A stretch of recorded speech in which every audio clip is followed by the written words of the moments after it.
Welcome to Small Talk, where each week we sit down to discuss the sermon-based small group questions at Wallula Christian Church.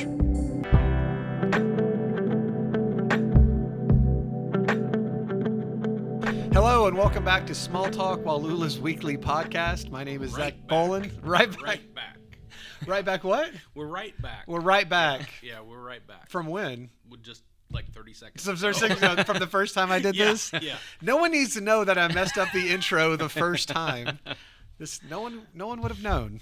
But as far as I know, this all is going smoothly. And my name is Zach Boland, student pastor here at Wallula Christian Church. I'm joined by Craig Archer, our worship pastor, and Lance Kaufman, our lead pastor. We're so glad that you guys are with us today. We are continuing on in our series called Justice League, going through the book of Micah. And today we're looking at the sermon topic was World Gone Bad. And we're going to be looking at some big ideas like justice and how people respond to it. And so a lot of good stuff. But we are going to start with a fun question. And it says, if you can have an unlimited supply of one thing for the rest of your life, what is it? An unlimited supply.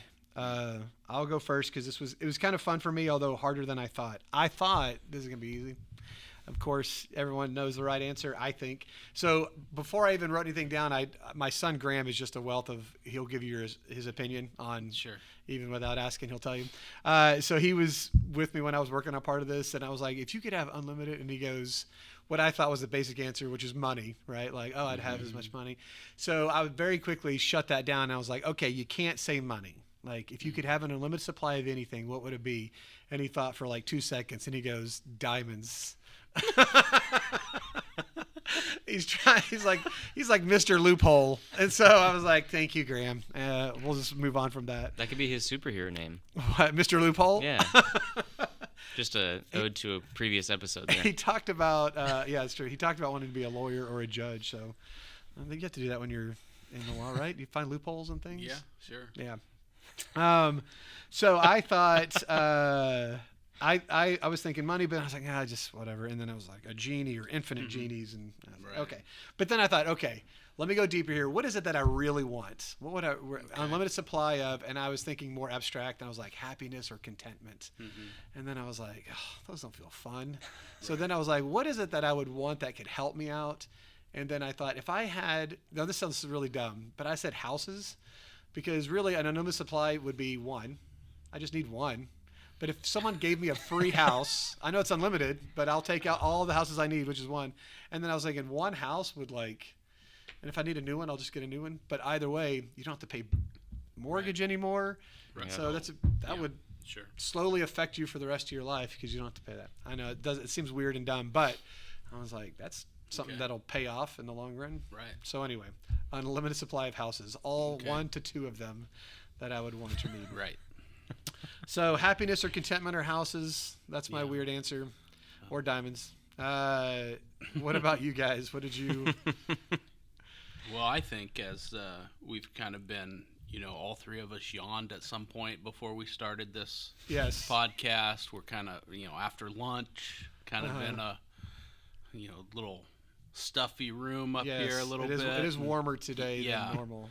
And and I just think, energy.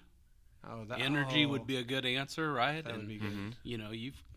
I heard Saturday night was a little rough, and Sunday rough. Morning might have been a little more foggy than usual. And yeah, absolutely. Yeah, so energy, right? It would be a good thing. Yeah. And I just think, if you could have an unlimited supply of energy for, your whole life, that'd be a good thing.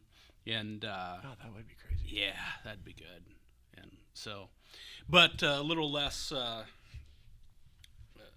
A little more shallow answer for me here is, this grape water that I'm drinking. Mm-hmm. I've mentioned this before. It's my favorite beverage right now. Yeah. And sometimes, just yesterday I bought 9 bottles at Walmart because I found it at the Walmart, and sometimes they don't have it, and so you got to stock up. I buy it when I find it, sort of thing, and then so I think this grape water, you know. So yeah. Lacey's boyfriend David brought me some from when he came down after his internship in the summer because at the Walmart wherever he was in Green Bay, he found some and he bought them, and so shout out to David Sounds for like sucking the up. backwoods thing. Yeah. I found some of your grape water at the Walmart. I know how much you like that. I don't know if it's backwoods. It just whatever, seems like, but you know, yeah, some sure. people are like, I don't go to Walmart, and you're like, oh, to they have Walmart. this grape water that's so good. Is it? I'm not. Is that too- clearly crystal or Is it like Great Value brand? What is it? It's a Walmart Like the brand. Walmart Walmart brand. Yeah. brand? Yeah. That's Oh, what I yeah. thought you mentioned when you talked about it Right. in your sermon. Yeah. My thing is, if you have unlimited supply, it's good until you stop liking it, and then all of a sudden you're like, well, I still have this unlimited supply of now a drink I don't like. I don't like it. I don't know. I don't know. Some people, if they eat or drink a lot of something, And Yeah. I mean, you've liked No. it for a long time. You said you liked it when you were a kid. Well, it reminds me So- of Grape Shasta. Yeah. From Oh, a kid. yeah. Yeah, I like it. I don't think I'd. So I think it stood the I don't test think of I'd time get with tired Lance. of it. Yeah. Yeah. that makes sense. So those are. That's what I was thinking. Craig, what? I don't think this will surprise you all, but Oh, wait a minute. Okay, I'm making a list of what you're gonna say. you should say it. Well, my first one would be coffee or something music related, like instruments, but No, coffee you is. you what- got it. Yeah. Yeah, and that would contribute to my energy. Yeah, sure. So it's along those lines, I guess, Yeah. a little bit. But But crash, For your- right? For your drug addiction. Yeah. keep going. Yeah, Graham was like, "That's a drug, right? Like, isn't that a drug? Because it changes." I was like, "Yeah, technically." And it's like, so that it's because we were going over like, what's a drug? And he's Mr. Actually, and he's like, "Well, that's doing drugs too." And I was like, "Yeah, but you know," and then also Coffee is caffeine. doing Yeah, drugs, yeah, yeah. like any type of thing. So he's like, "So coffee, you're doing drugs every morning?" I'm like, Well, don't listen to this podcast. Graham. so tell us about your drug habit. No, well, I really enjoy Onyx Coffee. It's Okay. it's a coffee company down in Arkansas, Bentonville, Fayetteville, Rogers area. Uh-huh. Where are you coming at him with the backwoods Arkansas coffee? We'll right. see how it goes. Well, it's not. It could be a.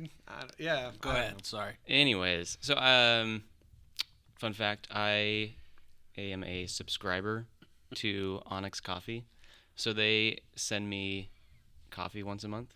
Okay. This is Really? like a thing now. Coffee roasters do this. You Like for subscribe. free or just? Oh no, I pay for it. Oh, okay. But if unlimited supply, Oh, I gotcha. could just Sure. have it and have it, Yeah. which sounds great. Because I get, there's an allotted amount that they send in a bag, so it lasts me almost enough time. I have like kind of like a 5-day, 7-day period where I'm out and then I get it again. Mhm. But like you were saying about the grape soda or grape water, with the coffee, I make cold brew, I make it hot, make like latte with like creamer, milk type stuff. So there's like a lot of variety. Right. And I always want to like experiment and make different things. But I'm also like, I can't experiment too much or else I go through the coffee quicker and then I have that gap. Right. And so if I didn't have the gap, You'd have unlimited. it's amount unlimited coffee. And that sounds fantastic. Right. Yeah, and it would really fuel your creativity because you could try different kinds of coffee drinks. You wouldn't have Exactly. to regulate yourself and Yeah. limit yourself. Yeah, you could. Does really, that not mess with you? You could though? really have this growth mindset. Exactly. You had an Wow. unlimited amount of. Wow. I'm stunted Coffee. right now. Yeah, we're holding you back from the lack of coffee. Oh, I thought it was your So say three the name children. of the coffee again. Onyx. Onyx. Yes. Onyx. And so is this like coffee of the month? Like there's different Yeah, so it's kind of flavor of coffee, or that's the fun part too, is you can pick what you want to get every month. I go with the surprise option, and I don't know what I'm going to get. So it's like Christmas every time I go to the mailbox. Jalapeno Right. coffee. Not that. But yeah, it's different every time. So that's kind of fun too. Okay. So now I'm interested in this gap period, right? When you run out at the end of the month, when you're Yeah, what do you settle for? yeah, when your coffee is shorter than your month. This do is a you- good question. Yeah, There- because then you only have use it some for a week, and then you backups. have like you have 3 weeks that you're not using that coffee. Does it go bad? Like how long do you let coffee? How long do you wait on that coffee before? Do you just have But- bags of wrapped up like Oh. coffee that you've partially used and Yeah. it's just your filler coffee? Yeah, I have a couple backup plans. So one of them is Sure. I have a bag of coffee I bought at Target one time. Uh huh. So that's just, Target coffee. So I use that. Sounds better than Walmart coffee. I don't know. Is it really? I don't know. People I don't usually know. say that. I know some people are like, I don't go to Walmart. I go know. to Target. Yeah. So I do have a bag of Target coffee that I go to when in need. Recently, Haley bought a Nespresso coffee maker with some of her like Christmas or birthday money or something like that. So I started to use that a little bit. It's pretty good. And then every once in a while, I just hop on over to the other side and make myself a Keurig. And we got the cream sitting out there and Right. stuff. So So I guess that's what I was wondering. For someone who actually knows and cares and has opinions about this stuff, which Keurig? Or you're like, this is where, I don't know why I couldn't say that. Which one do you think is like, oh, that's the good one? Like which one should you be? Right, using the your Starbucks, elbows because to we have a lot of get different flavors. We have on Starbucks Sunday and morning, we have Starbucks you know, and Dunkin' and, like- and I don't know others. Like, is there some you're like, this is the one that you would want to get? Grandma, out of my way! I need that Like, coffee. we have a lot Which of one- we have a lot of which one brands is of that? coffee. Yeah, out there. I usually this is funny. We're spending a lot of time on this, but this Yeah, is that's necessary There's like a information. Folgers one too. Which Yeah, is, I usually grab the Dunkin' coffee okay. because at home Sure. we've had like different bags, and you can buy like a bag of Dunkin' coffee at Walmart Right. or whatever. Yeah. And we've had like the Starbucks too. I like the Dunkin' one. It tastes like it comes out a little less like burnt tasting, like bitter. Right. So I like the Dunkin', but I still put like cream and stuff in it. Okay. So Alright. helpful hint for your Sunday morning Yeah. there. Yeah. So go for the Yeah. Dunkin'. Yeah. And if you don't see it, just open up the things underneath. You can go through it. Might be in there somewhere. If all you could have was like Folgers coffee, I don't know if Folgers we should be slamming on Folgers or not. I'm sure they're a fine company. But if all you could have is Folgers coffee, like would you, or no coffee, would you drink the Folgers coffee? I would still drink it. You would still drink it. You would settle. That'd be okay. That would be- Yeah, I'd be all right. Is that is that like as a last, if you couldn't have any other coffee, or like if you were at my house and I said, hey Craig, do you want a cup of coffee? I'd take you up on that. You'd have a cup of Folgers. Without even Yeah. knowing, it'd be like your coffee of the month here. It'd be a total surprise. Yeah, it would be a surprise. Yeah. What are the surprises? Like, what kind of coffee do they give you that's a surprise? Like, what's a flavor surprise for you? Well, so we should move on after this, by the way. yeah, we'll do a bonus episode sometime. Yeah. There's a lot of Coffee, coffee. coffee with Craig. Because I really want to ask. I don't even what's drink the that kind much. of coffee that's like in the monkey dung? Have you? I'm not making this up. Oh, I know what you're talking The about. really high end. Yeah. Yeah. and it's- I can't remember you what it's can only called. Find it Yeah, yeah. Because they eat the some coffee kind of- beans. yeah. Or the seeds, Right. and the bean comes out. Uh huh. Yeah. Yeah. And that's the high end You one. don't know. I can't remember. You don't have any of that in a bag at I your house. don't know. I think I would have to have unlimited money to purchase. Is it really expensive? I don't know. Or I diamonds. It is. assume. I hear diamonds Or can buy diamonds. some coffee. Yeah. Yeah. Yeah. All right. Yeah. Oh, you asked a question though. Did I? Oh, Oh, yeah, yeah. Last one. Yeah, it was surprise Well, coffee so that you liked. Or, My favorite coffees are like, so you get like blends, and that's what like the Dunkin' and Starbucks, like house blend, breakfast blend, like Yeah, yeah. those Sure. sorts of things. And that is blending like different varieties of coffee together to make something. And I like those sometimes, but I like what's called single origin coffee. And so it's like from a farm, Yeah. and it's like one single kind of coffee. And so this is getting really deep, but you get different like tastes in your coffee depending on like where it's grown and the elevation, and then the processing that happens after they it harvest sounds like it. wine. Like I hear Yeah. people talk about wine this Uh-huh. way. So I like my favorite coffee comes from Ethiopia. Like, give me a single origin Ethiopia coffee. That's great. I like Colombian coffee. Mm-hmm. Yeah. Ethiopia tends to be like lighter. People talk about like light or dark. That's what I found too. Tends to be like but, lighter. Yeah. See, you get more caffeine that way. And Oh, lighter- from the light Oh, roast. really? Light Yeah, roast. from dark. Yeah, people think dark. Light I did know roast. that dark roast is not Because more caffeine. Caffeine. the more they roast it and the darker it gets, Yeah. the caffeine gets pushed out. That's important information. Yeah. That is important. That's Yeah, good That'll information give you the to have. energy you need. Yeah. Yep. Right. Yeah. All right. Okay. Well, we're going deeper on coffee, and hopefully we can keep it up as We we need to put go a little into disclaimer on as we this go into episode. the actual biblical questions that we came here today. Let's see if you can We have keep, 3 minutes. if you can keep up that same intensity. What is justice? We'll just call this a special bonus episode, Coffee with Craig. All right. Well, as we move on, we're going to be looking at questions 2 and then also 7 and 8 as we combined them. But question 2 is super open-ended. It says define justice. And then there's a handful of verses from Isaiah 42 and Matthew 23 and Luke 18. It says to read over those and read those verses and help sort of your understanding of justice. But yeah, that's just it. Just a question or the statement of just define justice. What does it mean? As we see it mentioned briefly, I believe it's in, I think, verse 11, as it mentions justice. I think it's around there. But They're in the first one, right? yeah. But yeah, so Lance talked about that in the sermon, and Craig, I'll let you go first on this one. Mm-hmm. Yeah, what did you come up with? I'll get us started. Well, one of the things that Lance said that I think we always have to consider when talking about justice, and especially through Christian worldview, through Scripture, is defining justice outside of ourselves. Like, God is our gauge and our guide on how we define justice, how we look at how justice should be played out and how it's going to be played out. Because when it comes down to us, like, people want justice. That's true. But the kind of justice we want, or the way that justice might come through, is going to be different. Right. I remember I read a book, and I was going to reference one of the things he says, New Testament scholar N.T. Wright, and there's a popular book, Simply Christian, that he wrote a long time ago. But the whole premise of the book is kind of built on, like, justice. And he points out a few different things and how he keeps using the phrase being put back to rights. And I think that's kind of like, he's like from England, so there's, I think, a little bit of like the England coming through, like being put to rights.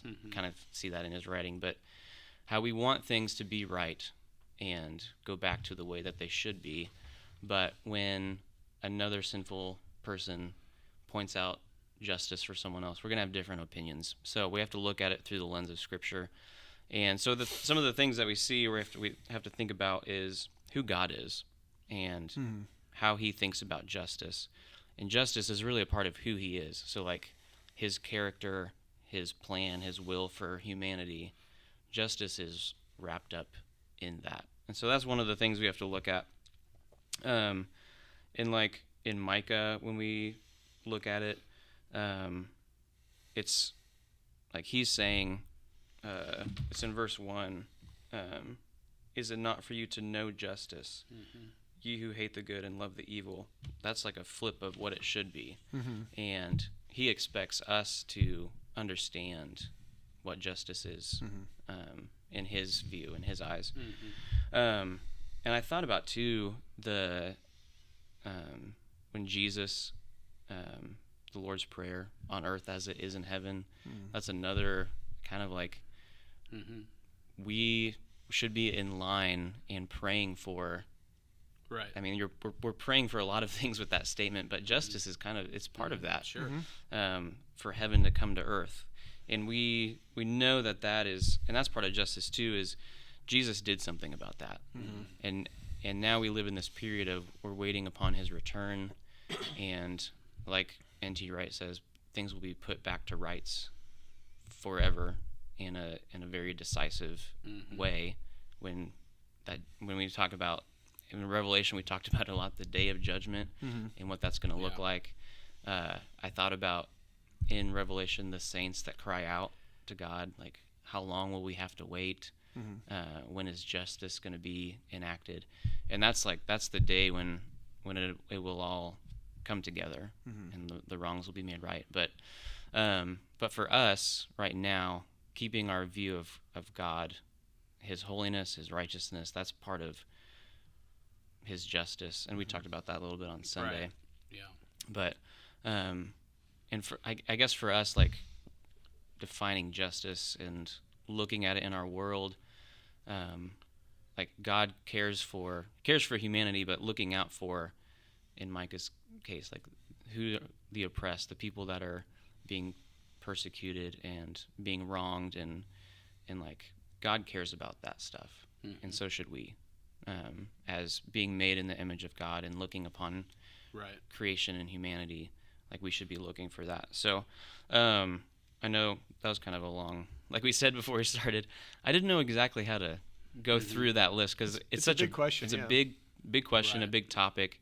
There's lots of angles to take, I think, in talking about this. A lot of references, and I know there's some references in the question. And I think I hit on one of them, Isaiah 42, talking about Jesus is the one that's going to bring forth justice. And so that was part of God's plan of how justice will be enacted. Right. So. Yeah. Yeah, I think also, when I was looking at it, I think like so many times I'm used to talking about pretty much the whole Bible, but I'm teaching it to middle school, high school. So I'm taking these concepts and I can describe them pretty well in a simplified way. And so I was like, okay, justice. And I go back to so there's grace, mercy, and justice. And so, and then I tie those together and I've taught this lesson before, but in justice, it's like, okay, justice is getting what you deserve and mercy is not getting what you deserve, and grace is getting what you don't deserve, and blah blah blah. So the getting what you deserve, I think that's what justice is. And then I was looking at the idea of biblical justice, because social justice is I Google social justice because that's what people think of as a very popular thing right now. Right. And then biblical justice, I was like, is there a definition for that? And one of the things that came up was it just says to make right. Biblical justice was to make right. And I was thinking the difference between that, what I said earlier was getting what you deserve. That's justice. That's what's fair, basically fair. And then also to make right, and kind of the similarities and differences in that. But I think when it comes to like biblical justice, or the way the Bible talks about that, when it comes to making right, is that God for sure has a standard and he expects us to follow that. But he doesn't do what's fair. You know what I mean? Like what's fair is for us not to be in heaven with him. What's fair is for all these bad things to happen to us, because that would be fair because we constantly sin against him. So it's not even a matter of getting what we deserve or even doing what's fair, because on one hand, God makes things right, but he also doesn't do it in a fair way. And where the unfairness happens is against him. He's the one who sent Jesus to die for our sins. And even in this, I had said verse 11, but it's actually verse 9. It says, "Hear this, you leaders of Jacob, you rulers of Israel, who despise justice and distort what is right." So he's sending Micah he's sending Micah to the Israelites to call them out for their sin, for their love of what is evil. What's fair is not to send Micah at all. What's fair is just to deal with them right then, because it's not like they just started. They've been doing this for a while. Yeah. And yet he's giving them chances to make things right. Ultimately, he doesn't want to punish them. He wants to make it right. He wants them to do what is right and to give them a chance. So I think of, when I was looking up some of the verses that were mentioned, and, especially in Luke 18, when Jesus is calling out or maybe it's Matthew, when he's talking to the Pharisees and he's telling them, that they don't focus on justice or mercy or faithfulness. He's giving them a choice, a chance, like, hey, follow me. You've been living this way. Anyway, I think about like with social justice and biblical justice, and one is demanding what's fair, what they think is equality or equal treatment of all people, and no matter what. And the other one is to make things right. And I think there's a difference, because not everything can be fair. And then also, we don't want it to be fair because it goes against us. So I think when I look at justice, and I look at it, like you said, from God's point of view, number one, the thing he values most is people. And so over and over again in the Old Testament, New Testament, when we see Jesus getting upset and God getting upset, it's when people are taken advantage of, like in this situation in Micah. And then also that our goal is to make it right. So if we're the ones doing it, we need to stop. If we're the ones on the outside, we need to step up and help those who are, who have been hurt, the prisoner, the widow, the poor. And we need to do what we can to make things right. That's why Jesus came. God sent his prophet. This is my last part. God sent his prophets to speak out about about justice.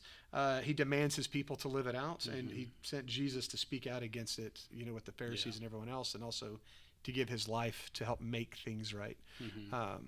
So but like you said, there's a lot of different ways you can come at it when looking at justice. But I think that's good. The simple definition of justice is getting what we deserve, right? And but in the biblical justice idea, the only thing I'd add to that, I suppose, is it's making right and making things right in God's eyes, right? I Yeah. suppose that's implied in the biblical Right. part of biblical Yeah. justice, but because the standard has to be outside of ourselves. If we set the standard, then it'll first of all it'll change, Yeah. right? I mean, that's easy to see in our world, right? I mean, the standard of what is right has changed in my lifetime a lot. That's not in all kinds of areas. That's easy to see. So that standard will change and it's just whoever's in charge. Yeah. That's who gets set that standard. And so that to make what's right in God's eyes. Vodi Bachman, I think I'm saying that name right, right? Is a preacher and author, and he actually is the president of a Bible college in Africa right now. Fault I think. Lines. Yeah. He wrote Fault Lines. That's a great, solid book on this topic. If you need to read, looking for a book that kind of discusses justice and biblical justice versus social justice and what that looks like, I think Fault Lines is a good one. But he talks about, well, maybe the way we should define justice is by defining injustice, right? How do we define injustice? And he would say that the world, or this idea of social justice, it defines injustice as anything that produces or allows an inequitable outcome. And injustice from a biblical justice perspective is failing to comply with living up to the standard of God. And so there's a radical difference there, because first of all, I mean, God's creation becomes unjust if everything has to be equitable, because it's just not. We're just not. From everybody's skills and talents and abilities and height and weight and eyesight, whatever it is, we're all different, Right. And you have to consider, do we really want everybody to be equal in those things? And probably the answer is no. I mean, if you really think about that, imagine a world where everybody is exactly the same level of intelligence or strength or physical ability or musical talent or whatever it is. And it's just, that's for a world that celebrates diversity, if that's the goal, I mean, how mundane and terrible is that goal? Who would? Anyway, Well, it reminds me of also like the good. parable of the talents, where these people have been given different talents, and so you're supposed to do according to what you've been given. Like so much, if you've been Absolutely. I'm tripping over the over the actual text, but so some Yeah. people aren't going to be given a lot, and some people are Right. going to be given more, and you're supposed to do as much as you can with what you have. And just Right. the description of the To be body of faithful Christ with what you have. Right? Yeah. and having different Right. roles and Yeah. positions. Oh, yeah. And like, Right. we say it all the time, like if everyone was a right hand, Right. then the body wouldn't function like it's supposed to. Right. Sure. Kind of the opposite, I suppose, perspective of the parable of the talents is parable of the vineyard workers, right? The guy who comes along, Oh, yeah. works all day, Yeah. Gets paid the same. Right. paid whatever it is, a day's wages. Guy comes half a day, gets paid a day wages. Guy comes at the end of the day, gets paid a day wages. That, from our perspective, wouldn't be just. And so it's got to be living up to God's standards, and God sets those standards. It's living up to Him and a right relationship with Him. That's the important part, right? So I just think some interesting things that I thought a little bit about, read about, that I maybe didn't think about before Sunday, is that if justice is getting what we deserve, then one of the best ways for us to do justice, to practice justice, is to worship God. Because what does God deserve? He deserves our worship. And so we ought to be pouring our energy into that. And kind of the opposite of that, then where does injustice come from, or how do we practice injustice? Well, it's when we worship anything other than God, right? When we worship the created rather than the creator, then that's the source or the beginning of the root of injustice is sin, of sin, and so we need to focus on obviously, this is simpleton answer from a simple guy, but we need to focus on centering our attention on him and worshiping him. So, Yeah. yeah. Man, it's good stuff. Yeah. Three totally different answers here about, kind of the same idea.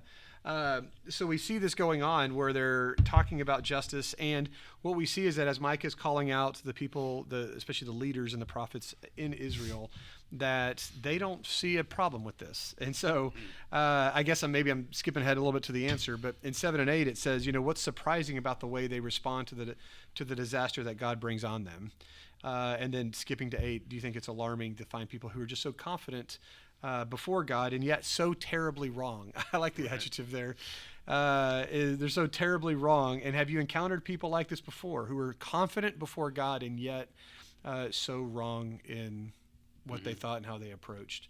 And so, I think this, if you could tell me if there's more to it, but this is where I think it's in verse 11 where it says, her leaders judge for a bribe, her priests teach for a price, and her prophets tell fortunes for money. Yet they look for the Lord's support, and they say, is not the Lord among us? No disaster will come upon us. And so they're doing this obvious sin and then still saying, no, but God's on our side. And it's like, what? What's surprising about it? And have you seen this before? And also what's Jesus' warning when it comes to people like this or in this situation? I'll go on this one. I think one of the things this is not my idea at all, but like, why do they respond like this? And people do this to this day where they're very, very confident in their wrongness. And so one of the things that I read about says that the reason they felt so confident is that they worked and worshiped in the right place, meaning like in the temple. Like they think, hey, I'm already a Christian. I'm teaching Sunday school. I'm doing all this stuff for God. And so therefore God's on my side, even though I'm way off. And I think it is not hard to see that in real life, pastors who get caught doing things, and even just the church itself. Like it's full of, I don't even mean like it's full of hypocrites, like people come to church. I mean like people who are involved with church all their life and are the leaders are constantly messing up because I think they lose sight of their unselfishness versus what God wants. And they think, no disaster will come upon us. When I was reading, the Matthew 7 about what's the warning from Jesus when it comes to this, the main thing is that Jesus said is that not everyone who says, Lord, Lord, will go to heaven, but only the one who does the will of the Father. And I'm just reminded of, it's not just what you say you believe, but it's also, who does the will of the Father. It's living it out. And so, what is Micah doing here? He's calling them to change their ways and to live it out, right? And that's what we are called to do. Right after this, right after this part in Matthew 7, Jesus ends with the wise and foolish builders, and it says, whoever hears these words of mine, which is everything he had just said before on the Sermon on the Mount. But he said, whoever hears these words of mine and puts them into practice is like the wise man who built his house on the rock. And so once again, it's this idea of we have to actually live this out and not just say we believe it. So what's surprising about the way, when you see people do this, part of me is like, not much is surprising about this because it's been around since the beginning of time. It is easy for us to disassociate ourselves from our sinfulness and convince ourselves that we're okay. So part of it's not that surprising. And Jesus' warning is like, look, if I'm not seeing it, if there's not fruit, if you're not doing what Scripture says, then you're in the wrong. You need to be worried about that. You need to, you're like the foolish builder, all that stuff. So I think that's a good litmus test, is when you're kind of wondering about yourself or seeing other people, is like, are we seeing the actions? Are we seeing the fruit in their life? But yeah, so there's a lot of questions to answer there that you could choose how you want to go with that. What did you guys have? Well, I totally agree with the first thing you said, and actually one of the commentaries that I was reading gave a name to it, but what you're talking about of based off of where they were worshiping kind of gave them like a pass, basically. That's what they felt like. But I've never heard this before, but they called it Zion theology.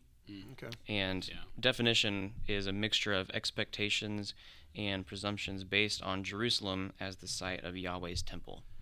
So basically the fact that you're there and you can say, well, I'm part of God's chosen people, so that's probably good enough. So like, could do no wrong. His favor's on me, Yeah. so I'm just gonna go ahead and do what I want, and in the end, it's probably gonna work itself out or be okay or whatever. Yeah. So I thought that was really interesting. I didn't really know that there was a little title out there to name that, but and then another piece said basically thinking that God's his justice, mercy, love, all of this stuff, how he's going to deal with us, it's all just unconditional, and you can just do whatever you want because you're part of God's people. But I agree with what you said about like in the church. I was having a conversation about this the other day because I remember hearing a pastor one time talk about like how hard it is sometimes to like be a preacher in the Bible Belt because people kind of adopt their religion from their parents and they go to church on Sunday and it's kind of like check the box and we're good. But what you're talking about is actually following Jesus and following his commands and following the example that he has of what it looks like to live out God's plan for our life. And that's what we're called to do. But like you said, like there's nothing new under the sun. Like this is happening over and over again. So like part of it's not surprising. But we can't think that we're good on Sunday morning and then the rest of the week's fine. Because that's kind of, it's kind of like, that's like our version of what's happening here a little bit. It's like, they're like, well, we're God's chosen people, so we're good. And we're kind of like, well, we showed up on Sunday, so we're good. But there's a lot more to being a Christian, putting our faith and trust in Jesus and following the commands that he has for us. And it reminded me, I mentioned it in a sermon one time, a long time ago. I've only been here for 4 years, so I guess it wasn't that long. Only 4. But one of my favorite books is A Pilgrim's Progress, and it's an allegory of the Christian life, basically. It's written by John Bunyan, is that what it is? Puritan. But there's so many ties to Scripture in that book. I have like the reference version where it has the Scripture reference every time, so it like it's like double the size because of all these references. But the main character, whose name is Christian, is journeying to heaven basically, and there comes a point where he enters through a gate, and that's connected to Jesus being the way, the truth, and the life. And as he's entering the gate, there's people like hopping the fence that he can see in front of them. And so the illustration is like Jesus is the way, the truth, and the life. He's the way to the Father, to eternity. And so we're supposed to follow after him, and our life's supposed to look like that. But then there's all these other people that are like, why don't we just cut some corners here and everything's going to be fine? But then in the story, they're not fine and they get kicked out. And it kind of reminded me of that, how like we diminish things, we kind of tuck things away, and we're like, it's just going to be fine. The only thing that matters is that I go to church, or the only thing that matters is that I live a certain way, but I can do whatever else I want. Yeah, and you could even look at this and be like, well, I'm not like doing all these heinous sins and like I'm not that bad. Well, that's what I was thinking. Like when it comes to this, it's like, oh, this is me. Like the people in the church were so convinced that they were okay, and I'm like, oh, I'm this demographic. I'm the one who's grown up in it and work in it, and so I have to be careful because it isn't like non-Christians. This is to the people who and also like you guys, like I have to, or other peers, I have to watch out just because someone else works at a church. You know, it's easy to kind of give them the benefit of the doubt and be like, well, they know what they're doing. And it's like, actually nothing new under the sun. Like there's sometimes when I have to be able to, you know, call out or say, no, I disagree with that. And I even thought like the question, like being alarmed by how confident someone is before God, yet we see them as wrong. Like you think of like the Westboro Baptist and how they're very confident in their message. Have you ever had someone who's so confident you question your own self and you're like, man, am I wrong? Like, dang, I didn't like they come at you with. And I think it's easy to point out something like that and be like, well, I'm fine. If I'm not doing that thing. Right. But like you said, like when you really think about it, you're like, okay, I really have to check myself. Right. If my standard is Westboro, then it's easy to beat that and still be. So. What about you, Lance? Well, we got to start comparing notes before this because So Zach, well, we got Parable of the Talents that Zach talked about. Okay. Cross that off. Thy kingdom come, thy will be done on earth as it is in heaven. That's the kind of justice we want. Craig talked about that. Cross that off. Fred Phelps, Westboro Baptist. We'll cross that off. Hey, that's feels like a bingo over here. Yeah, so I do. I have a Small 3 in a talk row, bingo. 4 in a row, something That's like funny. that. Yeah. No, I just you guys are right on that. This idea that the religious leaders were content and they were so sure of themselves because they worshiped in the right place, because they came from the right family, because they were participating in the right religious rituals, right? They were doing the right things or the sacrifices, and so whatever else they did, they, God wouldn't judge them for that. And you just think about. You have to be careful a little bit here because we sometimes will start talking, well, this is what all religion is, and you kind of throw all of religion into one basket, and you have to be careful. But typically when we start to have this conversation, we talk about religion, that we're talking about those rituals or those traditions, the act of religion, I guess, or whatever, the activities of religion, and those things aren't enough on their own. But why do people practice them? Why do people participate in religion? As long as there have been people, there has been religion. How come? Well, religion is really the act of searching for God, right? I mean, people are looking, right, for Him, and I guess the beautiful thing about Christianity is that it's the exact opposite of that, isn't it? I mean, it's God coming to us. It's Christmas. It's sending Jesus into this world, and so Jesus empties Himself to be born in a manger and to make us. To make God available to us, to help us see Him, and so Christianity, a relationship with Jesus.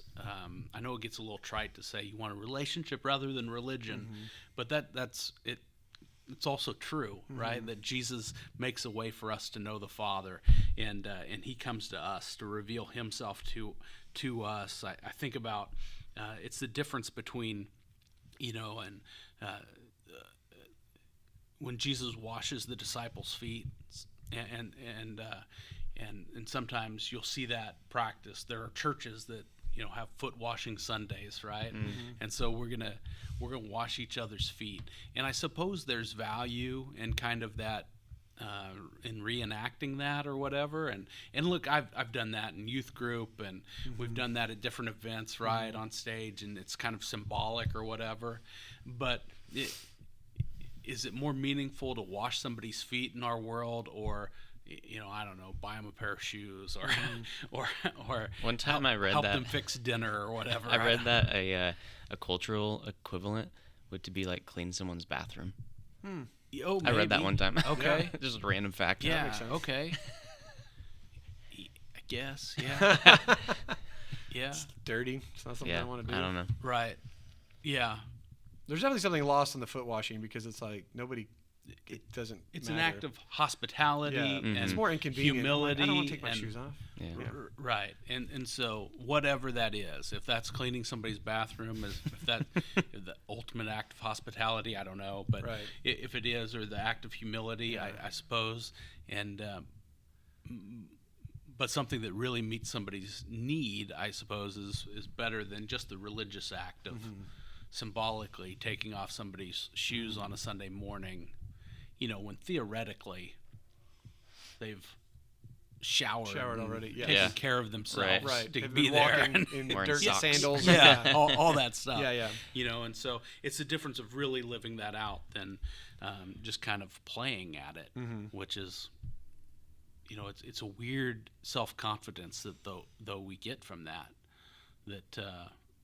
because religion, when we just practice those traditions and we assume that's enough, it kind of puts the power in yourself. Like, I can do these things, Yeah. and so I can find God. Right.